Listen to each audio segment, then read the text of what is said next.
Olá, dialoguers! Aqui é a Daisy. Eu sou a Letícia. E nós somos do Dialogar. Esse podcast foi criado para falar sobre tudo do mundo de gestão de pessoas. E claro que somente eu e a Letícia não daríamos conta, porque são muitos assuntos. E por isso que a gente traz especialistas. Estão aqui conosco a Renata e a Clara.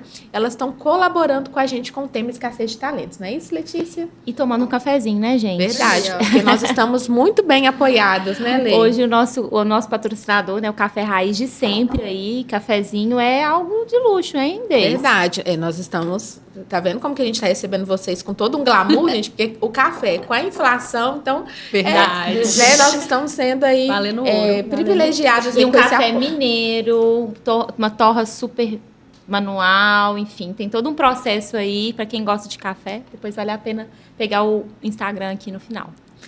Então, já quero agradecer ao Café Raiz pelo apoio. E você, como a Letícia falou, pode entrar aqui no link.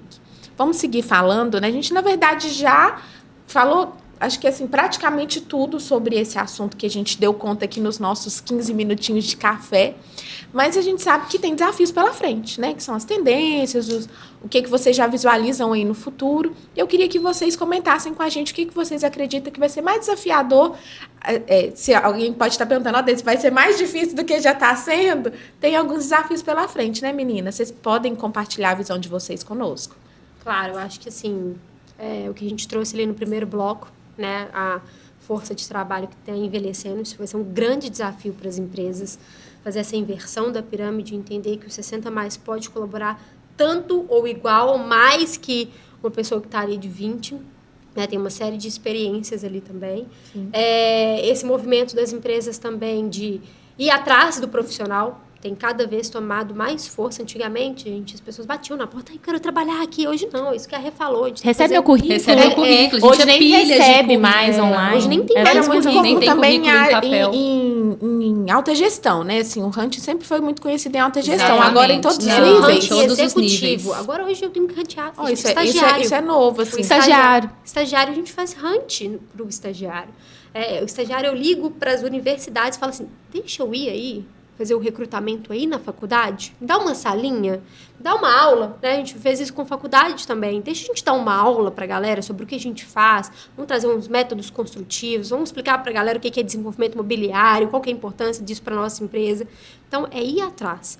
Isso vai ser um desafio cada vez maior das organizações de pequeno, médio ou grande porte. Então, você que está assistindo aí já pode começar aí regaçar as mangas, colocar... E a caça, né? E a caça. Isso aí. Mas pensando nesse ponto, né? Então, a gente está falando muito da empresa, né? Do que a empresa deve fazer, os RHs aí que já não estão dando conta de tanta vaga, mas e para o candidato, né? Quando vocês vão conversar com esse candidato para preencher aquela vaga, quais os requisitos, né? Assim, se eu estiver desempregado ou buscando uma nova oportunidade, o que eu deveria fazer para ter uma entrevista e conquistar aí os recrutadores?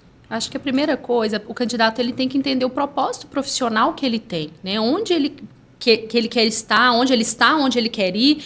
Porque o que mais acontece hoje, gente, é a gente divulgar uma vaga e na vaga a gente sempre coloca todos os requisitos básicos. Então, a pessoa, por exemplo, tem que ser formada em ciências contábeis. A gente recebe inúmeros currículos de advogado, psicólogo, administrador e está lá no requisito. E aí as pessoas falam, poxa, eu não tive a minha oportunidade, eu não passei no processo. Mas é primeiro você entender, poxa, eu sou um administrador, quais são as atuações que eu posso ter? Eu posso trabalhar com isso, com isso, com isso. Tem um foco, né? Tem um foco, porque não adianta, gente. Hoje, infelizmente, não adianta sair atirando para todo lado. Eu sei que, obviamente, a gente pode, e acontece, né, da gente contratar algumas pessoas totalmente fora ali da caixinha, né? Ontem a gente estava conversando com um ex-trainee nosso, ele foi contratado para ser comercial e, de repente, ele estava no desenvolvimento imobiliário, que é uma área que não tem nada a ver uma com a outra. Ele se apaixonou? Apaixonou, a gente viu que tinha perfil, porque, né, não é só habilidade técnica, tem um comportamento. Mas quando a gente fala de candidato, nós não conhecemos ainda, enquanto recrutador, o comportamento. A gente tem ali 30 minutinhos de entrevista, não dá para eu entender tão a fundo como é o comportamento daquela pessoa. Eu vou avaliar o quê? Como é a técnica daquela pessoa. E aí, quando você se candidata numa vaga ali que não tem nada a ver com o que você tem de habilidades técnicas, naturalmente o recrutador já vai te reprovar, né?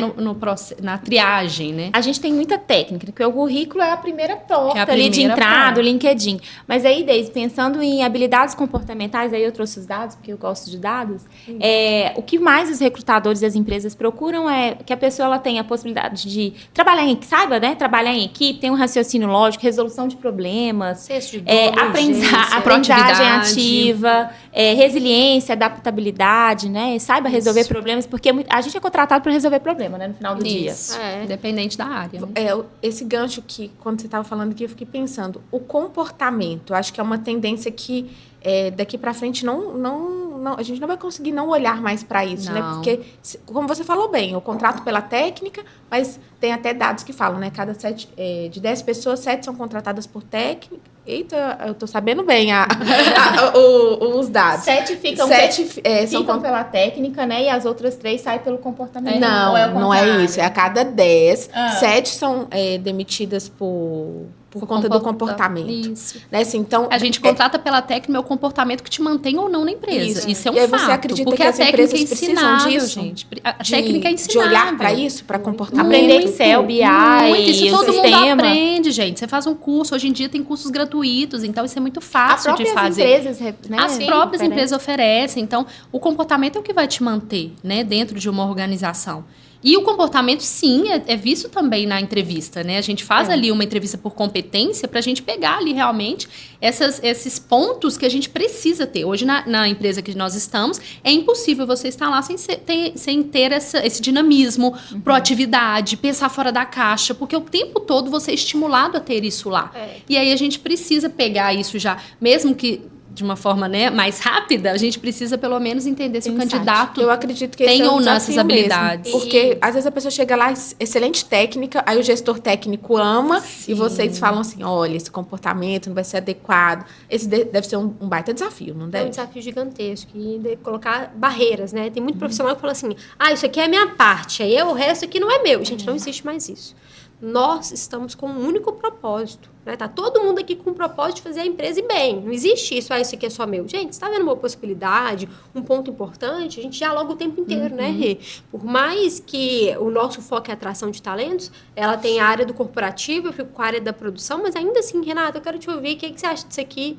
Né? Chama a pessoa, dá uma olhadinha aqui nesse meu e-mail, o que você acha que eu posso fazer? A gente fica muito esperando feedback de chefe. Aí o chefe tem que falar assim, como é que é? Você tem que ser mais proativo, tem mais senso de dono, senso de urgência. Mas procura esse feedback de pares também, né? O que você pode fazer para melhorar? Mas, Clara, você acha que os líderes têm percebido isso mais? Porque, assim, o líder, ele quer a pessoa para estar ali, fechar a vaga, saiu a pessoa hoje, no outro dia tem que estar ali, mas... E vocês não estão encontrando. Então, e como é que funciona no dia a dia aí? Vocês precisam achar o talento, o líder está precisando da mão de obra. Como é que vocês conseguem organizar, abrir a mente, às vezes, para o líder mudar um pouco o perfil? É isso que a Rê falou também. Primeiro, da área de RH ser uma área estratégica para o negócio, ser influente com a pessoa. Então, a liderança ouve cada vez mais o RH. A gente vive isso no dia a dia. O líder já fala assim, não, peraí, ele sabe tem escassez. Ele sabe da dificuldade que a gente tem de encontrar esse profissional. Então, ele faz de tudo para manter aquele bom profissional dentro da empresa também. Então, ele vai valorizar o profissional, né? Vai dar as remunerações ali, as progressões, promoções salariais. Então, tudo isso é uma grande parceria. Quando o líder está exigindo demais ali para um cargo, por exemplo, de o estagiário sênior, né? O melhor estagiário, a gente, epa, peraí, volta aqui. O cara precisa aprender. Não adianta nada eu contratar um supra-sumo do estagiário se hoje a gente não consegue dar tudo aquilo que aquele supra-sumo precisa. Então, vamos devagar, vamos pegar um estagiário com um comportamento maravilhoso, que é isso que eu vou olhar para o estagiário, né? 100% comportamento e nada de técnica, porque ele ainda não tem, ele vai desenvolver isso. E mostrar também, mesmo, e a gente trabalha muito assim, como eu falei, gente, é fatos e dados, né? Por exemplo, a área fiscal hoje é uma área que está extremamente aquecida pelo SAP, né? Que está mudando, as empresas estão buscando profissionais, a área tributária. Então, isso é uma área que nós estamos, assim, catando a laço, assim, um candidato, porque não tem, as empresas precisam desse profissional. E aí, se a gente está com uma exigência muito alta, com uma remuneração muito baixa, por exemplo... Obviamente, eu não vou conseguir atingir isso aqui. E aconteceu, né, na nossa empresa atualmente isso. A gente teve que mostrar. Fiz um mapeamento, tenho 100 nomes aqui. Olha como que está o mercado se praticando em relação à remuneração, em relação a benefícios, em relação a formato de trabalho. Nós estamos fazendo o melhor alinhamento de perfil? Não. Então, a gente vai ter que rever, vamos aumentar o salário, vou baixar o requisito. O que eu vou fazer para organizar, para equilibrar esse pratinho? Porque senão, gente, a vaga vai ficar aberta, e já aconteceu, né, na minha carreira, de vagas abertas há 5 meses. E aí você pensa, poxa, tem 5 meses que eu estou sem a pessoa, eu realmente estou precisando dessa pessoa? Por fim, já mudou tudo, que você fala, não, deixa para lá, não vou nem contratar mais, porque já perdeu o time ali da contratação. Eu não sei se vocês também percebem isso, eu como trabalho com os pequenos, eu vejo muito isso. Por exemplo, a pessoa é analista, eles querem uma vaga de analista, e aí o salário ele é muito atraente para quem é assistente, mas o analista mesmo não quer aquela vaga. Então eu tenho ali, o analista eu nunca consigo captar, porque ele não quer aquela vaga, ele não é atraído por aquele valor, por aqueles benefícios, mas eu tô com um monte de assistente na filinha ali falando, me dá essa oportunidade. Então seria mais ou menos nesse sentido que vocês declaram que é o desafio das empresas, né? Isso. Acho que a expectativa vai ser a realidade. Às vezes a pessoa, gente, ela tá isso aqui para virar analista, ela já tá pronta, só que na empresa atual ela não tem oportunidade. Então a gente tem que ter esse olhar também empático, né? O que a Lede falou de humanização até com o candidato, fala, gente, ele já tá pronto, não é porque na empresa atual ele não teve oportunidade que ele não está apto e preparado para sentar nessa cadeira na nossa empresa, sabe? E o desafio é sempre isso, né? Para puxar a pessoa para que ela consiga, né? A meta, ela tem que ser sempre mais tem que ser forte. mais Então, acho que o desafio é a flexibilidade, né? Hoje as pessoas não querem sair de um cargo para o mesmo cargo, gente. Naturalmente, elas querem sair de uma empresa hoje para ir para um cargo acima. Tem que ter um plus a mais ali, tem que ter algo que faça sentido, porque senão...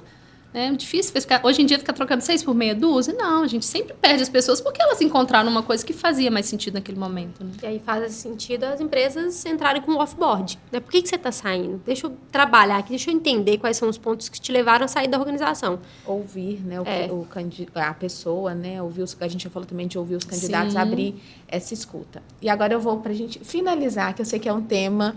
que entre nós aqui, a gente até já bateu um papo aqui nos bastidores, que é sobre o fim do home office. Sim. Que é uma das coisas que mais atraem hoje as pessoas, acredito, né? Vocês podem me falar com mais propriedade. E cada vez mais, né? Isso já virou, né, temas aí de grandes empresas, né? Que querem... E um bate-papo também no café, né? Isso, exatamente. Porque o que eu vou poder fazer agora, enquanto recrutador, né, enquanto a pessoa que está ali para atrair, já que isso já não é mais uma vantagem que eu tenho para oferecer, porque se tornava vantajoso, aquela pessoa vinha, opa, fechei essa vaga. E agora isso já vai ser desafiador. O que vocês acreditam aí que vai ser desafios, como lidar com isso? Eu acho que o maior desafio, né, assim, eu vejo uma tendência ali a acabar com o home. Eu tenho percebido ali grandes empresas que fizeram esse movimento. Podem colocar aí choro, bota minha carinha chorando. Poucas empresas vão se manter, gente, home office, formato híbrido. Quem é time home office que já está chorando, que já teve que voltar. E você? Acho que é legal a gente comentar. Gosta, né, do home office ou prefere ir para o presencial? Isso aí, gente. Eu acho que é uma tendência agora voltar ao que era antes, né? Antes de 2020, que foi a pandemia, pouquíssimas empresas tinham home, né? Não era uma prática. Quando veio a pandemia, se tornou uma prática até de oferecer benefício. Olha, aqui a gente tem home office, a gente faz isso. E aí, quando a gente pega algumas empresas, principalmente pensando ali no nosso segmento, a galera da operação não para, gente. Eles estão ali 100%. Eles ficam ali o dia, faça chuva, faça sol, poeira, tudo. E aí a gente precisa atendê-los. A gente precisa estar ali na empresa. A gente entende que a proximidade faz sentido. E pensando em outros setores, né, Clarinha? Assim, a saúde, né? Saúde, que são áreas que não pararam, né? Logística. Tudo. As pessoas estão ali. É o nosso maior desafio hoje. As pessoas estão recusando as oportunidades de trabalho pelo home. E saindo para outras empresas, porque ainda se mantém um home, mesmo que formato híbrido, né? 1 vez por semana, 2 vezes por semana. Recentemente, a gente está aqui nessa rota Betim-BH, né? Muita gente sai de Betim, vai para Belo Horizonte. E eu, fazendo uma vaga, consegui a candidata excelente. Praticamente assim, me dá a mãozinha aqui, vamos apertar, seja bem-vinda. E aí, quando ela foi para outra empresa que ela ia sair, a empresa falou assim, não, 100% home office, você não vai embora. E aí eu falo, ai...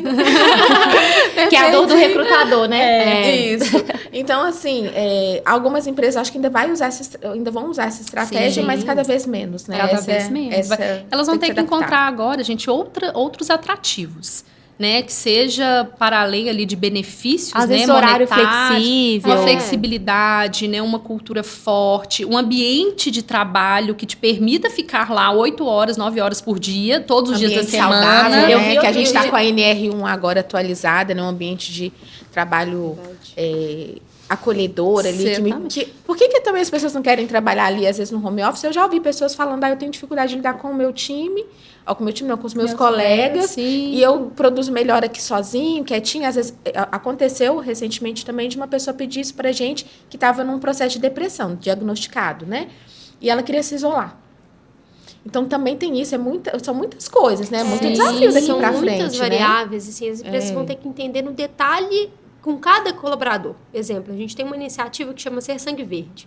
Tem colaborador que tem filhos com deficiência, pais com deficiência. Então, eu vou olhar para aquela pessoa e falar, realmente, ela precisa ficar um dia de home. Então, a gente tem isso. Por mais que hoje a gente... Pós-licença maternidade. Eu estou voltando de licença maternidade. Eu ainda estou dentro do programa. Então, eu tenho uma flexibilidade maior do que a Rê tem. Hoje, eu vou na empresa 3 vezes na semana. Não, desculpa, 2 vezes na semana e fico 3 em casa. Até a minha filha completar 1 ano. Então, isso é uma flexibilidade legal. Isso é um né? benefício extremamente atrativo, gente. Para quem é mãe, sabe, né, o quanto desafiador é você voltar no mercado com um bebê. Isso aí te brilha os olhos de uma forma que é o que a gente falou, marca empregador. Então, quando a gente fala do Ser Sangue Verde, por exemplo, que são essas iniciativas, isso atrai os candidatos mesmo. Assim, fala, poxa, eu quero trabalhar numa empresa que pense em mim. Numa empresa, no meu momento, na minha realidade. Na individualidade mesmo, né? Individualidade. Acho que talvez esse também seja uma boa atenção, né? Sim. Tentar individualizar. Claro que a gente sabe que é difícil, às vezes você ali numa empresa, principalmente vocês, o número que vocês trabalham de pessoas, mas não perder essa humanização, que é uma das coisas que a gente também trouxe aqui na mesa. É isso que a gente faz de uma maneira macro. A gente ouve os nossos colaboradores, entendem as necessidades, né? Faz uma análise de dados ali para entender o que a gente pode fazer com o que a gente tem hoje. E então, atingindo todos os públicos, né, Clarinha? Exatamente. Que é importante. A gente não pode, porque é muito mais fácil, a gente propor ações para públicos administrativos.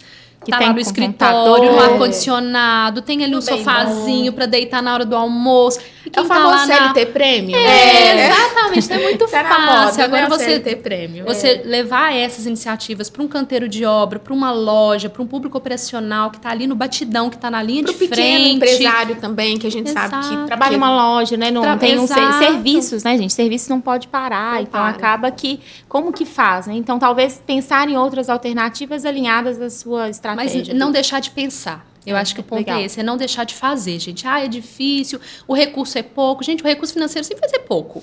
Né? Isso, assim, qualquer empresa, assim, nunca a gente vai estar com dinheiro sobrando para fazer ações para as pessoas, mas é não deixar de fazer com o que você tem, dentro da realidade que você tem, é fazer, propor, e apesar de ser um clichê, voz. é investir em pessoas, né? Assim, a gente vai lá e investe numa máquina super cara e o dono fica ali todo orgulhoso porque comprou uma máquina cara, mas as pessoas que operam aquela máquina não foram treinadas, Ou não faltam as pessoas ou para faltam operar. as pessoas para operar a máquina, para usar uma boa inteligência artificial. Você tem ali a ferramenta, você compra algo muito caro, pacotes caríssimos, mas não está capacitando pessoas. Então, acho que as empresas também precisam ter esse alerta, né? E colocar ali um orçamento para investir em pessoas. Gente, é o clichê, a frase clichê, mas o recurso mais importante de uma empresa são as pessoas. É verdade. Sempre vai ser. Não, 100% não importa das pessoas quanto tecnologia são vem, o quanto as isso. coisas mudem, sem pessoas não existe organização.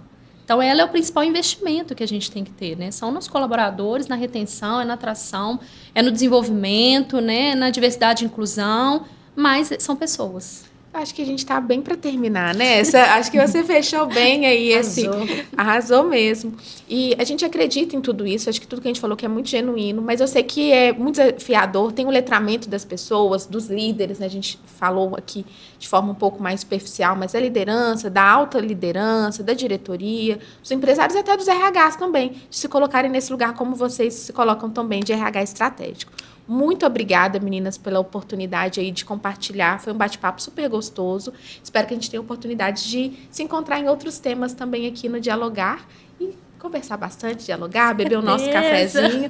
Muito obrigada aí pela disponibilidade de vocês, viu? Obrigada, Clarinha. Obrigada, Rê. Vocês são para mim, assim, referências de profissionais que eu já tive a oportunidade de trabalhar juntas em outras oportunidades, em oportunidades recentes, mas, assim, sempre são referências. Quando a gente pensou no tema, né, Deise, eu falei, nossa, Tenho essa listinha aqui, eu acho que a Renata e a Clarinha podem agregar muito, trazer muito conhecimento, que elas praticam e fazem tudo isso que vocês falaram aqui, são profissionais que eu vejo no dia a dia trazendo. Então, de fato, obrigada. É isso, que é meu dia.